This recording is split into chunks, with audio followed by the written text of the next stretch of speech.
tu ingoa. He kai kaunihera au I rungi te kaunihera o Toi Moana, me ki koena te ingoa hou mo te Bay of Plenty Regional Council, te ingoa Maori ko Toi Moana. He whakarāpopototanga tēnā e pāna ki te moana o Toi te huatahi. Me ki te moana o tātou katoa, o te wairiki nei. Nō reira, tēnei anō te mihi atu kia koutou.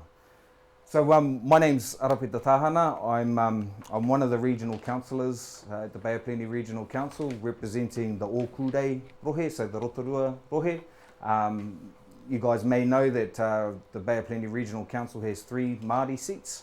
We're only one of 2 councils in the whole country that have Māori seats, so I think we're fortunate in this rohe that we've got a regional council that cares about the relationship it has with Māori and wants to do the best in terms of our environment and working well with not only Māori but our whole community.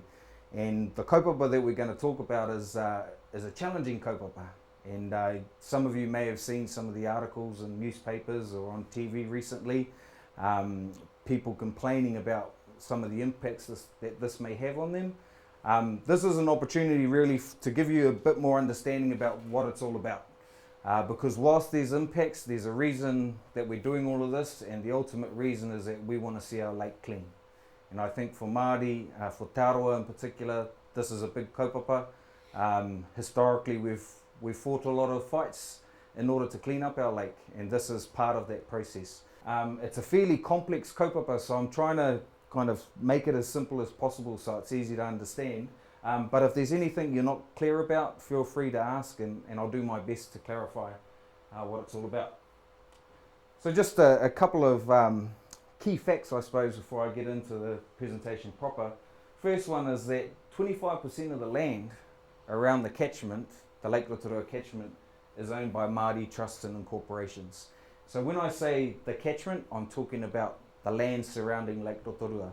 So if you think about the ridge lines around Lake Rotorua, that's pretty much everything inside of that. And I've got a map that will show you specifically what that looks like shortly.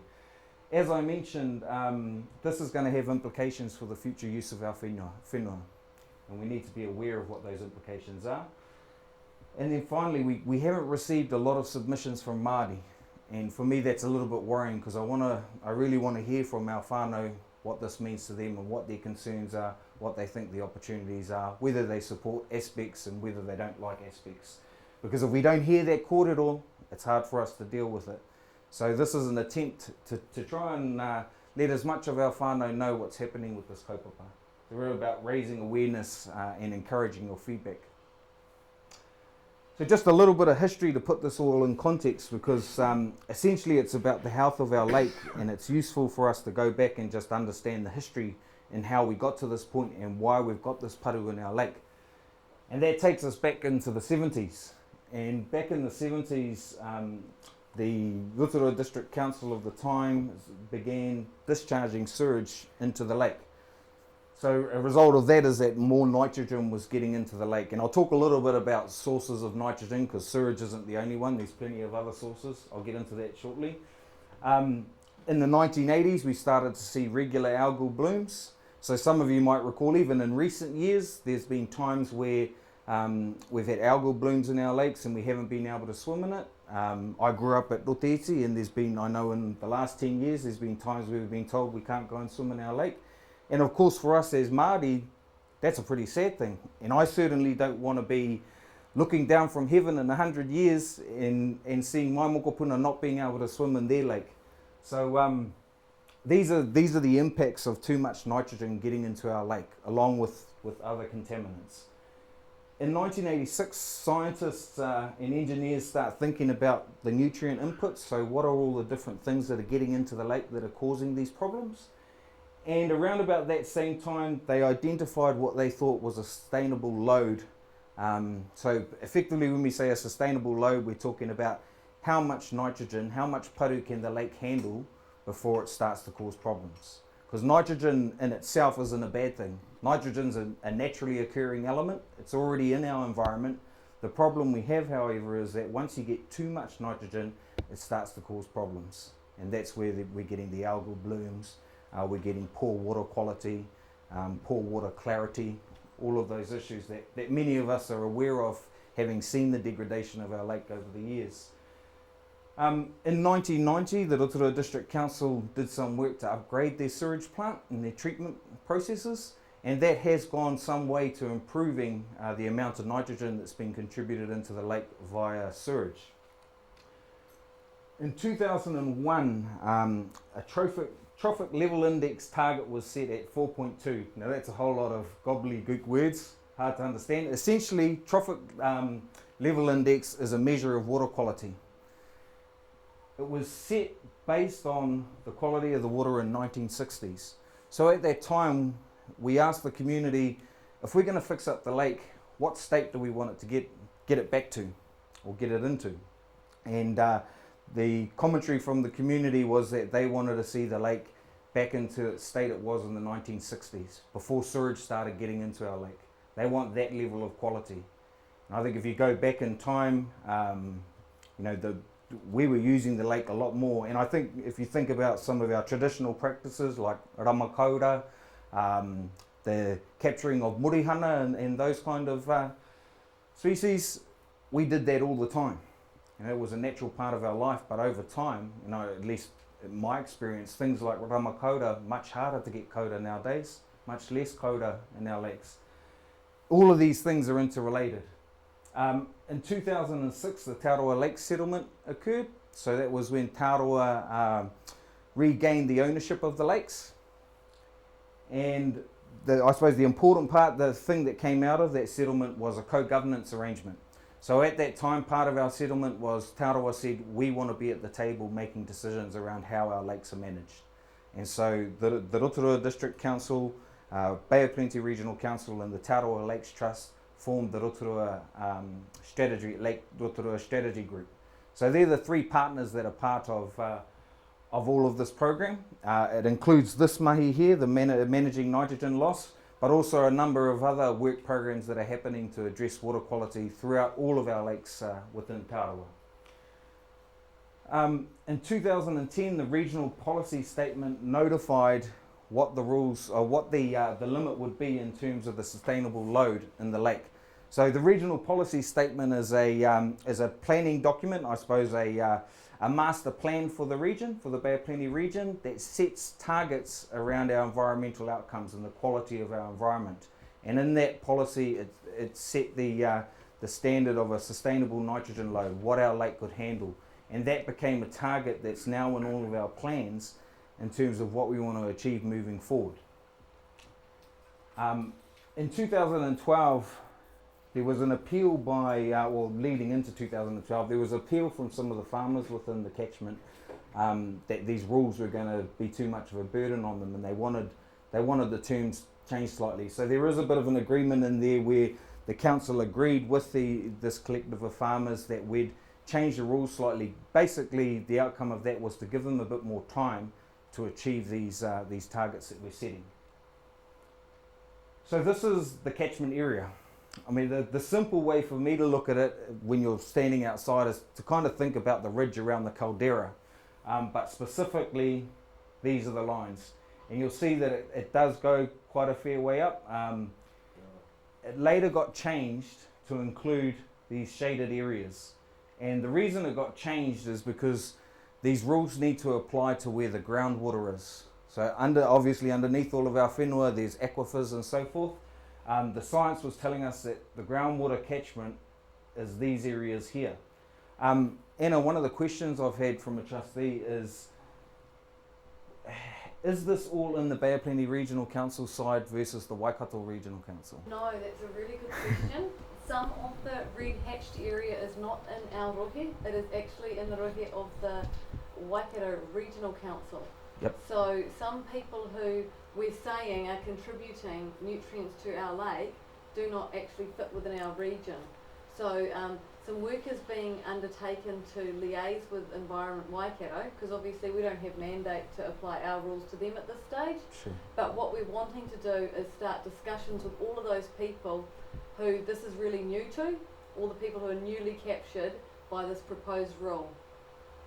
Well, what we want to do is, if we don't have people all if everyone who's contributing to the problem isn't part of contributing to the solution, then it will potentially unfairly burden those that are in the catchment. So what we want to do is make sure that everyone, as Arapeta said, who's contributing the paru to the lake, is part of reducing it. If we didn't include those hatched areas, it means that all the people inside the black line have probably an extra 20% nutrients that they have to somehow reduce, even though their neighbours are the ones contributing it. So this diagram here, or these pictures here, tell us a lot about why we've got this problem. This shows you the change in land use from 1940 to 2010. So as you can see in this picture here, there's still quite a lot of green area. That land isn't being used for dairy or dry stock, largely in forestry. Not necessarily pine forest, but native forest and scrub and so forth.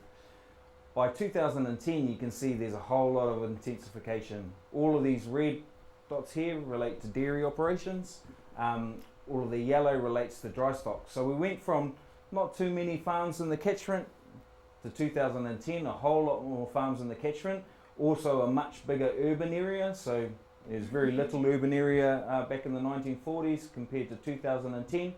All of those factors have contributed to more nitrogen and more nutrients getting into our lake. So quite a telling picture about why we have this problem. And I suppose that's partially a natural occurrence with any growing town. We get more population, you get more activity, more use of the land. This tells us a little bit about the sources of nitrogen. So as I mentioned earlier, nitrogen is a naturally occurring element, but when we're using the whenua, we tend to increase the amount of nitrogen that's used on the whenua, and we do that through a number of ways. So one is through fertiliser application, and nitrogen is commonly used on farms to increase the growth rate of grass. But another big contributor on farms is the effluent from the cows, so the tiko and the mimi. That's where a lot of nitrogen's coming.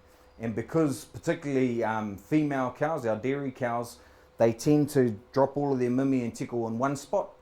It's not spread out, they're standing still when they drop it. As a result, that gets concentrated.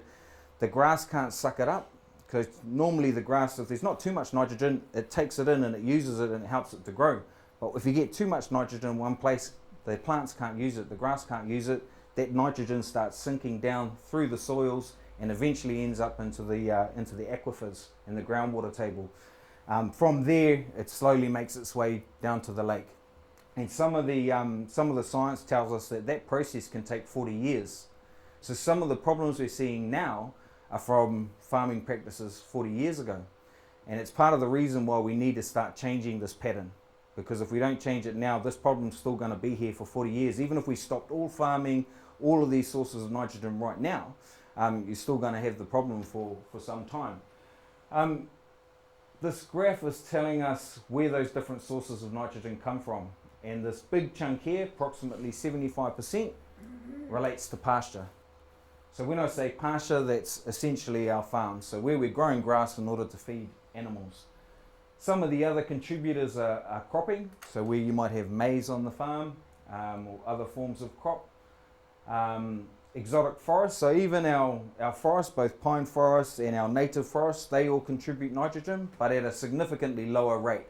To give you a comparison, a dairy farm can potentially contribute about 50 kilos of nitrogen per hectare a year.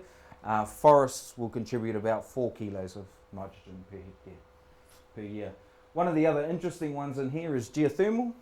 So obviously we've got a lot of geothermal features around Lake Rotorua. One of the sources of nitrogen comes from geothermal. In particular, there's quite a lot coming from Hell's Gate. So that's one of the big sources of nitrogen as well.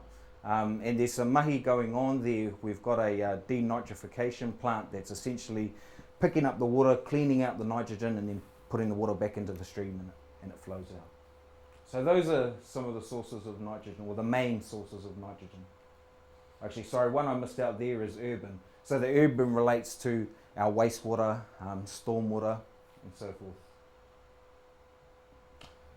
This map here just shows us Māori land within the catchment. So earlier I mentioned that about 25% of the land within the catchment is Māori land, Māori trusts and incorporations. I know that this this map does miss out a couple of different trusts, but that does give you a good idea of the Māori land within the catchment. If you know of trustees on these blocks, these are the blocks that we really want to talk to. We want to make sure that the trustees are aware of this kaupapa. These are just a few other facts about Māori land in the catchment. So approximately 40,000 hectares in the catchment. Of that, 10,000 is Māori land. And here's the breakdown of how that Māori land's been used. So about 4,000 hectare relates to dry stock operations, about 840 to dairy. Bush and pine is a significant chunk, 4,500 hectares, and then cropping, and there's some that we couldn't tell. A few other facts, there's about 740 Māori land blocks altogether. Now that 740 captures all of our blocks, so there are small whānau blocks where it's just the whānau homestead, might only be an acre and so forth, right through to the larger blocks.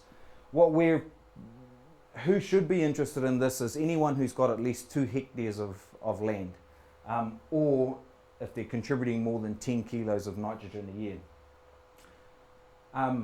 30 blocks are greater than 100 hectares, and that makes up about 76% of the land. So most of the Māori land in the catchment are these larger blocks, 100 hectares plus. There are 30 blocks that are between 50 and 100 hectares, and they make up 11%. Then the vast majority, 587, are these smaller blocks, less than 5 hectares. Who we're interested in talking to largely is these blocks here, these 60 blocks here, because they're the ones that are going to have the biggest impact. That said, anyone that has more than 2 hectares should take a look at these rules and understand what it might mean for them. It may not mean anything. You may not have to do anything. And that's another thing that our people need to be aware of.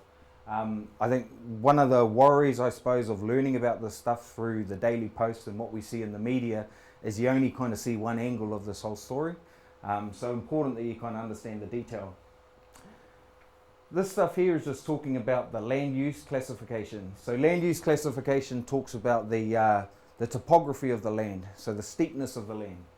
And you'll see here land use classes 1 to 3 are the flat land or rolling land. And then as you move up, 4 to 6 is kind of, so you're starting to get steeper. 7 to 8 is kind of tiger country. This is Ngāti Porou country, I suppose. And, you know, they're really steep hills and so forth. So 12% of our land is quite flat and rolly. This is probably the most suitable land for dairy operations. The vast majority, however, about 88%, is in the more steeper land. The challenge with that is the steeper the land is, if you are farming on it, then the chances are that nitrogen's running off more so. Because of the hills, when you get a rain, it's all washing down and it's getting into the groundwater or into streams and tributaries much easier. This is a little bit about how we got to where we are now. The regional policy statement that I mentioned earlier was notified back in 2010, and that set a limit in terms of the total amount of nitrogen we want to see in the lake. And that limit was set at 435 tonnes per year. And it also states that we need to achieve that target by 2032. And by 2020, we want to try and have achieved 70% of that target. And that's a catchment-wide target. So the 2020 date doesn't mean that every individual property owner has to get down to 70% of their target. It's right across the catchment. Because we know that there'll be some landowners that will choose to change their land use completely, and that'll make significant reductions. There's also a lot of work that the Councillor are doing, engineering solutions, taking the nitrogen out of the geothermal waters. There's also another project we're doing around gorse, actually, and that's an important one for our whānau to know about. So one of the other contributors of nitrogen is gorse. The reason it is gorse is a nitrogen fixing plant, so it sucks nitrogen out of the air and out of the ground. Then it dies off and releases it all back into the ground. So it does a good job in terms of capturing it, but then it all just lets it go back into the system. So one of the projects that we have running is trying to get all the gorse out of the catchment. And there's free funding there to help landowners to get rid of that gorse and to plant it into some form of forestry. Because the easiest way to manage gorse is to plant it in forest after you've knocked it down and sprayed it and so forth. Otherwise, it just comes back very hard to manage. Another key point in here is that $45 million is being set aside to assist this program as an incentive fund. I'll talk a little bit about specifically how that can be used, and there's inside of that is an opportunity, I think, for Māori to think about solutions and to tap into that fund to help us to achieve those solutions. So just a little bit more about the numbers. So I talked about a sustainable nitrogen load of 435. This is what the current load is. So at the moment, 755 tonnes of nitrogen getting into our lake every year. We need to get down to 435, so that means we need to reduce by 320 tonnes a year. We think we can solve 50 tonnes of it via engineering solutions, so things that the regional council are doing to get rid of it, and a lot of these solutions are happening within the lake, so work that's happening in the lakes and the streams. However, we still need to reduce the pastoral sector by 270. So at the moment, the current load that's coming from the pastoral sector is 526. We need to get that down to 526. Oh, sorry, 256. So that's a 50% reduction. And just to give you a feel for those numbers, the average benchmark of dairy farms within the catchment is around about 50 to 55 kilos of nitrogen. They're going to have to make quite a significant drop, get down to 35 kilos of nitrogen or thereabouts. So quite a big task in terms of removing a significant amount of nitrogen. Just wanted to let you know a little bit about how we've been developing these rules. And some of you may be aware of Rule 11. So back in 2001 through to 2004, Regional Council brought in a rule that said you cannot intensify, you can't increase the amount of nitrogen coming off your whenua. That was really the start of this process. That was done because we were worried that between then and now, people will continue to do more and more things on the farm, intensify more, and that number of 725 would get higher.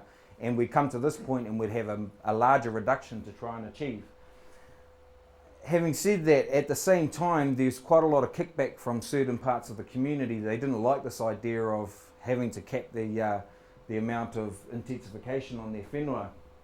And it's signalled to the council that we need to work with the community on this issue, because this is going to impact people directly, impact the income of families that run farms. It's going to impact our land trusts and the money they're able to generate to give out to our people, to give to our marae and so forth. So we knew moving forward that we had to do a better job in terms of working with the community. One of the important things I think we did was form the stakeholder advisory group. And the stakeholder advisory group is a collective of stakeholders within the community. So we've got the dairy farmers are there, we've got representatives from dry stock, we've got representatives from forestry, got representatives from small blocks, small land owners, so lifestyle blocks and so forth. And we've also got Māori participation at that table. There's around about 15 people in STAG, and about a third of them are representing Māori interests. And in particular, these are the people that are there from the Māori perspective. So Tānira, who I introduced earlier, Te Taru White, John Fenwick, Te Tumu Pairoa have a representative that kind of interchanges, so I haven't named anyone in particular. Clinton Hemana's there, and also myself. So we're not necessarily sitting there to make decisions on your behalf, but we are trying to make that wider group be aware of some of the challenges for Māori in terms of all of these rules, and to help, I suppose, give some of the perceptions that we have of this whole kaupapa. And that group has worked together to work out what these rules should look like. So what we're presenting today is a result of 18 months of work from this collective. So it hasn't just been the Regional Council making these decisions. We've had a wide range of stakeholders sitting at the table giving their views. And there's some real heated debate there sometimes. You know, we've got people there really saying, nah, this isn't going to work for me, you're going to kill me off, I'm going to have to leave the catchment, my kids aren't going to inherit anything. So quite a sensitive debate. That said, the group works through those issues. What we did decide quite early on is the kaupapa here is a clean lake. That's got to be at the centre of our minds. No matter how hard this is, we've got to do what's right, and what's right is cleaning our lake. And I think for us as Māori, for us as Taurua, It'd be hard to argue against that. I certainly can't. So just a little bit about how all of these rules work, how they'll come together. So I mentioned earlier that landowners will have to make a reduction in the nitrogen on their whenua. The process for doing that is outlined a wee bit here. So by next year, we'll be assisting landowners to develop farm nutrient plans. So a farm nutrient plan, a few key points to it. The first thing it'll do is we'll assess what your current benchmark is, because obviously over the last 10 years or so, there's been changes in what you've been doing on your whenua. So Ngāti Whakau are a good example who did have a dairy operation. When Rule 11 came in, soon after that they made a call to get out of dairy. So their current benchmark is significantly different from what the original benchmarks were back in 2001 to 2004. So the first thing that these farm nutrient plans will do is assess the whenua, what you're doing on your whenua, to work out what's your current benchmark. Once you know that, then you know how far you've got to go to get to the target. Now the second part of what this will do is a consultant and expert will help you to give you a plan on how you can get to that target. So you'll have farming consultants that will be able to tell you, okay, this is how we can get you down to that target. These are the changes we might need to make on your whenua. One of the other things that the funding, I should note that that's all going to be free. That's funded by the council. There's $5.5 million set aside to help with this process, to engage consultants to support you to work out what these farm nutrient plans should look like. The other part of that fund is to assist you to look at completely different uses of your land. So at the moment you may be dairying or you may be in dry stock. You work out what your current benchmark is, and then so you know then I've got to get from here to here, and your consultant might say, well, here's a number of ways we can get it down to here, and this is what your profitability might look like if we make those changes. The alternative is actually an easier way of doing this is to get out of dairying altogether perhaps, or dry stock, and do something completely different on your whenua. Now if you choose to do that, then there's funding available to help you develop the business case to work out how you can do that and what do the numbers look like. From my perspective, I think there's a great opportunity here for us to work out how to farm in a way that's more friendly for Papatuanuku and for our waters and for our lake, but at the same time still remain profitable. I think if we can crack that goal, we'd be leaders in the country around sustainable ways of farming. And I think that aligns really closely to our values as Māori. If we can protect Papatuanuku and do our best in that sense and still make money that helps us to achieve our aspirations, then that's an awesome outcome. In 2017, you'll have to have a resource consent to farm on your whenua. So at the moment, you don't need any consents. Well, you do for certain things, the effluent ponds and so forth. But to have a farming operation, you'll need to have a resource consent, which will state how much nitrogen you're allowed to discharge on your whenua. And effectively, that consent will say, you have until 2032 to meet this target. It'll say, this is where you are now, this is where you need to be by 2032. And you'll be monitored throughout that time to ensure that you're gradually making those reductions. And just on that note, there's quite a bit of work going on in the background amongst individual landowners, Rotorua. I know some Māori land trusts are looking at what are some of the innovative solutions to this challenge. And we do believe that there are some ways of doing that. One of the things that we want to do early next year is start sharing what some of those solutions look like. At the moment, we've got to do some research on them to ensure that they'll guarantee the nitrogen reductions that we want. But if we can prove that, then we're very happy to share those solutions with people, and you can consider them for your whenua. So as I mentioned, by 2032, you will have had to have met your target.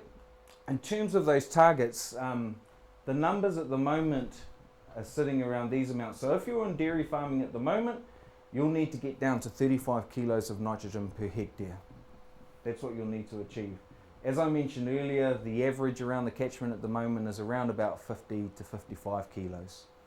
So kind of a 40-50% reduction required to get down to that 35 kilos. On a dry stock farm, it'll be 13 kilos. But both of these numbers will be different depending on your specific circumstances. So this is kind of the midpoint of what the targets will be. but we'll make adjustments depending on the characteristics of your farm. So in some areas we know that there's higher rainfall. As a result of that higher rainfall, more of the nitrogen comes off your farm and into the waterways. In certain areas there's different types of soils that mean that the nitrogen flows quicker through that soil. So as a result of that, you'll potentially get a higher target. So we're going to make it a little bit easier because of the characteristics of your whenua and the place that it's in. The incentives program, so I mentioned earlier that 45 million, 5.5 million is for these farm nutrient plans. 40 million is to help remove 100 tonnes of nitrogen. Effectively, the council will purchase that nitrogen off you. So what I'm saying there is if you made a call to change your land use and guarantee that it will stay that way forever and a day, you'll get paid for removing that nitrogen. So an example might be you've currently got a dry stock operation across your whole farm. Every year there's 100 kilos of nitrogen coming off it. You change that into forestry and that drops down to 4 kilos. The difference between 100 and 4 kilos, so the 96 kilos that you've reduced, will buy that off you, under the premise that you'll guarantee that it stays in forestry. And that way we know that forever and a day we're not going to get those same levels of nitrogen coming off that whenua. So this is one area that I think particularly for Māori is a real opportunity for us. There's potentially some great, if we can come up with good solutions, there's funding here that can help us achieve those solutions. And I mentioned earlier the GORS program. So through that GORS program we're trying to reduce 30 tonnes of nitrogen. Anna, can you give us a feel for the funding that's available? Can you tell us the numbers? For the GORS program? Yeah. So the GORS program at the moment we've allocated approximately 3 million or just thereover to eradicating or converting about 870 hectares of gorse within the catchment. 70% of that is on multiply owned Māori properties. So the massive opportunity here is for Māori to actually have that conversion. If you don't decide to proceed with the GORS program, there is no nitrogen actually allocated to that gorse land, so you can't use that nitrogen.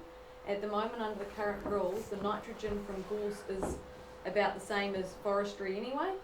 So it's not like you can think, oh, I've got 38 kilograms, I'll get rid of my gorse and put dairy cows on it. That's not currently an option.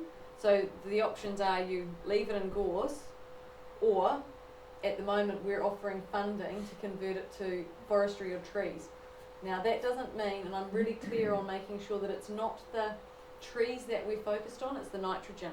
So if you were interested in 20 years time saying, look, I want to remove the trees and put papakainga housing on it, if papakainga housing leaches the same amount of trees because it's on reticulated sewage, we're not going to say you have to keep the trees there. What we have to say is you can't let the gorse come back and you can't leach more nitrogen. So at the moment, the way we've drafted it is that we wanted to provide a non-bureaucratic option for people. So with smaller blocks, so you don't have to go for a resource consent when you're not actually contributing much nitrogen. We put this option in here that if you are a property between 2 hectares and 40 hectares, you don't need to apply for a resource consent. Now, you still have to be able to fill out a little look-up table that shows that the number of animals on your property mean that you won't leach more than this 10 kilograms. There's a bit of misconception out there in the press and media at the moment that we're telling people with small blocks they have to get to 10 kgs. That's not the case. This is just an option for people so that they don't have to go through the cost of a resource consent when they're actually not doing much on their properties, you know, a few sheep and maybe one beefy. It just means they fill out the table, submit it to the council, we check it and go, great, okay, you're under 10, you don't need a consent. We haven't got that option for properties over 40 hectares because from monitoring there's so much more that can happen on a larger property over 40 hectares, and they're generally larger farms. So that drops you out. If you're not going to be in that category, you drop down to the next one, which is a controlled activity. Now that does mean you need to apply for a resource consent, but that category actually we can't decline your application. Now on the basis you meet the standards, and the standards will be that you show a managed reduction over time. So you couldn't apply for a controlled activity to say, okay, I'm currently in pine trees and I'd really like to convert it to a dairy farm, which means my nutrient goes like this. You wouldn't be a controlled activity. If you were a controlled activity and you came and said, here's my farm plan, this is how I intend to farm for the next 20 years, then we would be obliged under the Resource Management Act to grant you your consent, because as a controlled activity, if you meet the criteria, we can't decline it. Then you fall into another category of non-complying. So this is if you were to apply for a consent that didn't meet the rules requirements. So you decided, look, it's all too hard, I want to apply for consent to do something that doesn't reduce nutrients to the lake, or that doesn't show a managed reduction. So that's, again, we've got discretion in that case to not grant you the consent if we think that it's not going to meet the objectives of the plan. And there'd have to be a pretty good reason why we'd be wanting to grant a non-compliant consent if we're after clean water quality in our lakes. We have put another additional option to consider, and this is because some people were saying, well, what if I don't want to do this managed reduction over time in 20 years? What if I want to do nothing for 5 or 10 years, but in year 15, I'll do a whole heap of tree planting, but I don't want to do anything in the next 10 years. There was an option that was put on the table that said, well, can we have a restricted discretionary? That activity kind of sits in between that controlled and non-complying in terms of how easy it is to get. And we put that in there because there might be some people who just want to get out of farming, but they don't want to do it now. They might want to do it in 10 years.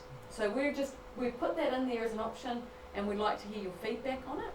If you think, no, we don't want people being able to do nothing while we all work really hard. Yes. And the issue with this is we wouldn't want to grant those consents if we did grant any for more than 5 years, because if we're tracking to a target to get 70% by 2022 and we granted 50% of the catchment this consent to do nothing, do you think we're going to get to our target? Probably not. All of these draft rule structures at the moment apply to diffuse discharges. And what I mean by diffuse is it's what's coming off from the land across farming. So this doesn't affect point discharges, which is your current effluent coming out of a pipe, coming out of a power plant. This doesn't affect the consent that the Rotorua District Council has for the discharge to Whakarewarewa Forest, because that's a point source. All of these are about what happens on all of the rest of the agricultural land. You may want to have a look at this later, it's in the presentation, but that just gives you an idea of how many animals you could have per hectare under the permitted regime. So you wouldn't need a resource consent for this. Gives you an idea of how many dairy bulls you can have on 1 hectare, 1.2. You'll see that depending on the type of animal, there's a big difference. So a dairy cow, you're only allowed 0.7, because dairy cows, the female cows in comparison to the bulls, they contribute a lot more nitrogen because of the amount of tiko and mimi that comes out of them and the fact that it's concentrated. But I'll keep moving. So allocation, we talked earlier about what might these targets look like, and that's what this NDA talks about, the nitrogen discharge allowance or allocation. I mentioned numbers like 35 and 13.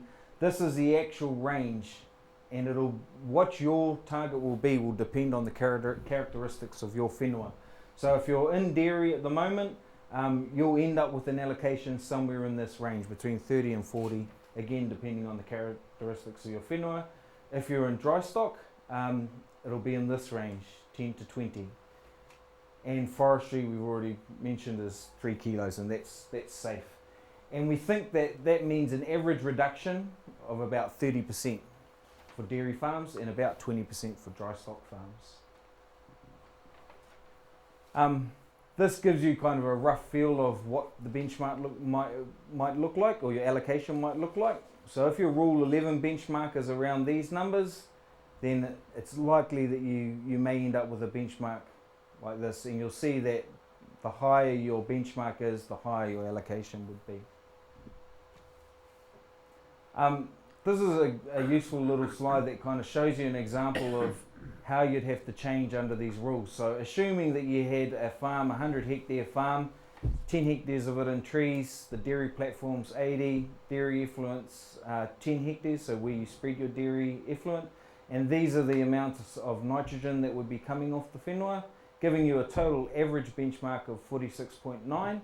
Under these rules, you'd have to shift from that to 34.3, and that might mean, or it'll mean making these kind of changes. So you'd have to go from 51 kilos on your dairy platform down to 37.5. Don't want to get into that in detail, but it's there as kind of a useful example just to give you an idea of what the changes might mean.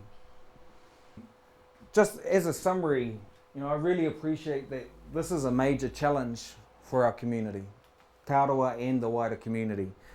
I also want to add that it's also a major opportunity, because in my mind, if we can come through this and we can work out how to farm better, how to protect Papatuanuku, our lakes, our waterways better, and still make an economic profit out of it, then that would be the ultimate outcome.